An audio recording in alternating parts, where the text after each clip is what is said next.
तुम्ही मगाशी परळी पॅटर्न म्हणालात, हे परळी पॅटर्न काय आहे जरा सांगा. भरपूर पॅटर्न आहेत परळीचे.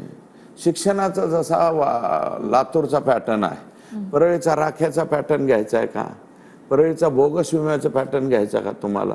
पॅटर्न विकत घेता का तुम्ही? पेटंट आणि पॅटर्न, पेटंट असतं ना आपलं जागतिक. परळीचा हत्तेचा पॅटर्न म्हणाला, हत्तेचा पॅटर्न पाहिजे का, तो बी घेऊन टाका. परळीचा वाळूचा पॅटर्न काय आहे? हळूच म्हणजे तुम्हाला यादी देतो ना मी, संगीत दिघोळेपासून संतोष देशमुख पण किती हत्या झाल्यात तिथं. आणि रघुनाथराव मुंडे साहेब यांची सुद्धा सस्पेन्सिव्ह डेथ आहे तिथं.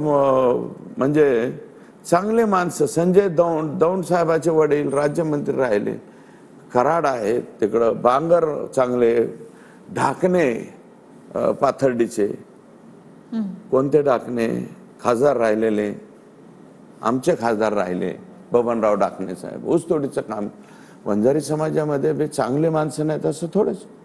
मुंडे साहेब स्वतः चांगले राहिले, मुंडे साहेबाच्या याच्यामध्ये हे नव्हतं. परंतु नंतर ही जी पिढी आहे आणि हे वाल्मिक काका जे आले पुढं, हे तर बहुतच डेंजर आहे. वैस खलास, माणसंच खलास कापड. आता परत हे म्हणतात आता हे पॉवरमध्ये असेच लोक जर राहिले ते आता तरी दुपारून मारलाय संतोष देशमुख, ते दिवस उगताच माणसं मारते यांच्या बाबतीत नाही बोलल्यावर. आणि का नाही बोलायचं? माझ्यासारखा एखादा माणूस पुढे येऊन बोलतो ना, मी बोलणार या बाबतीत, सार्वजनिक ठिकाणी बोलणार, सगळीकडे मीडियावर बोलणार, सगळं बोलणार.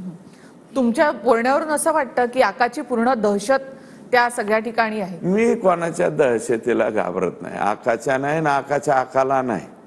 मी कधीच कोणाला घाबरलेलो नाही बरं का. त्यामुळं मला काही कोणाची भीती नाही. जे दहशतीला घाबरत असतील ते बोलत नसतील. मी घाबरत नाही आणि मी कशाला मोजित नाही कोणाला. हां.